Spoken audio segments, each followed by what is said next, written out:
Pertolongan dalam kehidupan kita ada dua. Yang pertama, datang dari Tuhan. Dan yang kedua, datang dari manusia.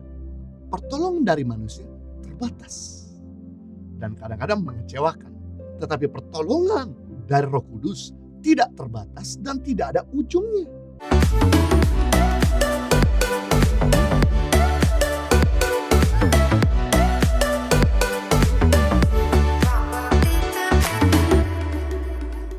Jadi kalau kita senang dengan sebuah judul khotbah, saya bikin khotbah saya dengan tema jaminan kemenangan. Pentakosta adalah hari pencurahan Roh Kudus. Hari ke-50 sesudah Paskah. Atau hari ke-50 setelah Yesus bangkit. Hari 10 hari kenaikan Yesus, datanglah hari Roh Kudus. Di mana Roh Kudus memenuhi setiap orang percaya. Sebenarnya Roh Kudus sudah ada sejak zaman penciptaan. Dalam Kejadian 1:26 berfirmanlah Allah, baiklah kita menjadikan manusia menurut gambar dan rupa kita.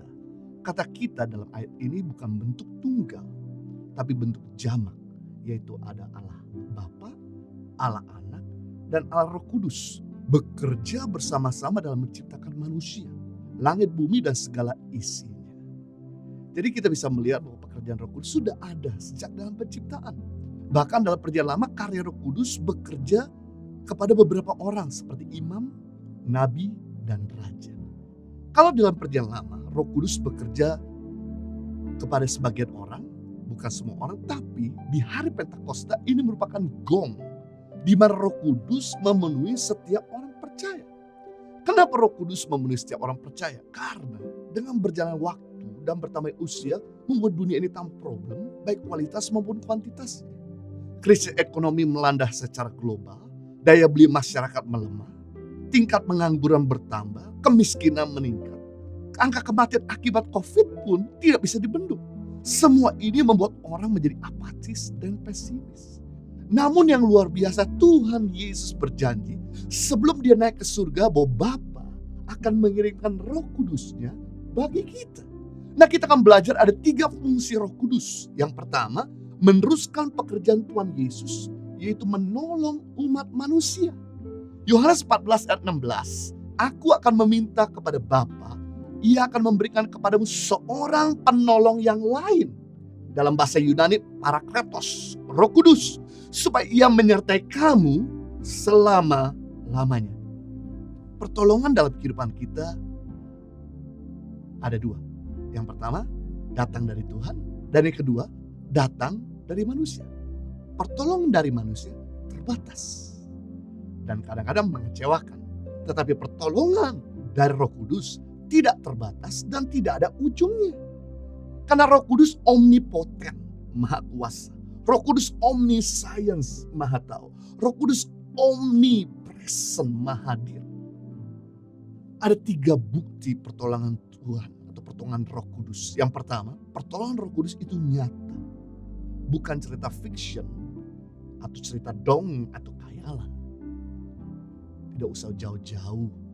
Kalau kita selalu dapat pertolongan lebih banyak dari orang yang dekat sama kita daripada orang yang jauh dari kita.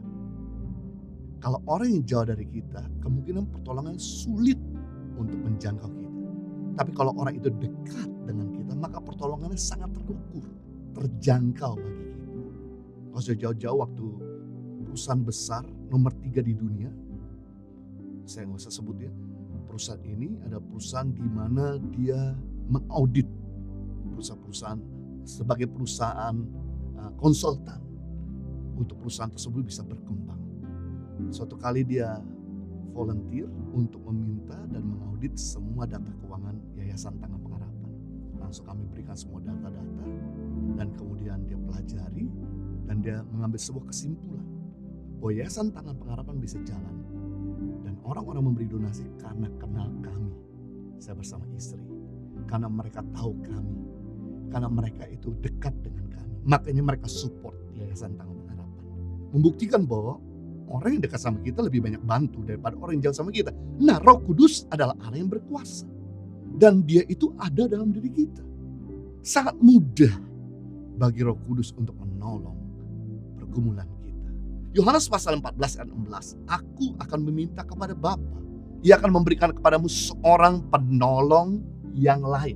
Kata penolong dalam bahasa Yunani adalah parakletos, yang artinya adalah helper, penolong, comforter, penghibur, counselor, penasehat, avokat, pengacara atau penasihat hukum.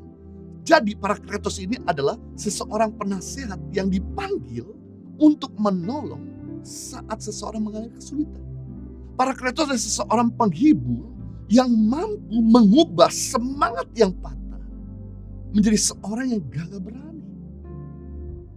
Saya teringat dengan kisah hidup Daud yang tidak mudah dijalankan, di mana Daud dikejar-kejar untuk dibunuh oleh Saul mertuanya dan pimpinannya. Daud berusaha menghindar dari Saul, dan Daud punya kesempatan untuk membunuh Raja Saul, tapi Daud tidak lakukan. Yang Daud lakukan adalah Daud mencari pertolongan dari Roh Kudus, dan Roh Kudus memberikan kekuatan, penghiburan, dan bahkan Daud menulis begitu banyak kitab-kitab Mazmur pada waktu dia dikejar-kejar oleh Saul. Dan akibatnya Tuhan memberikan kemenangan bagi Daud, dan Tuhan sendiri yang menyingkirkan Saul. Berikutnya ketika Daud dihianati oleh Ahitofel, penasehat Raja Daud, seorang yang dikenal dengan nasihat yang sangat bijak. Nasihatnya datang dari Tuhan.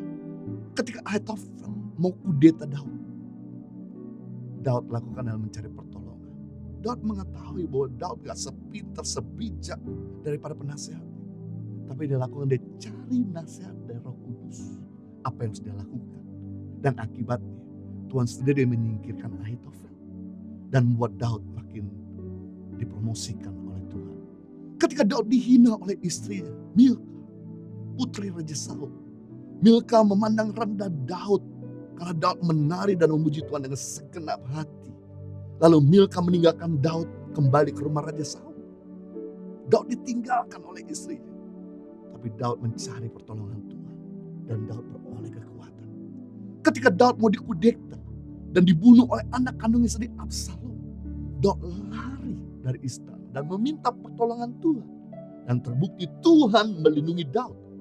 Jadi bagaimana mungkin Daud bisa berkemenangan? Daud tetap kuat ketika menghadapi serangan dari atas, ketika menghadapi serangan dari sekeliling, bahkan ketika menghadapi serangan dari orang-orang yang ada di bawahnya. Karena Roh Kudus yang menolong dan menghibur Daud. Jadi kalau kita punya Tuhan yang menyertai, masalah sebesar apapun pasti ada jalan keluar. Kalau Tuhan menyertai kita, masalah sebanyak apapun pasti ada pengharapan.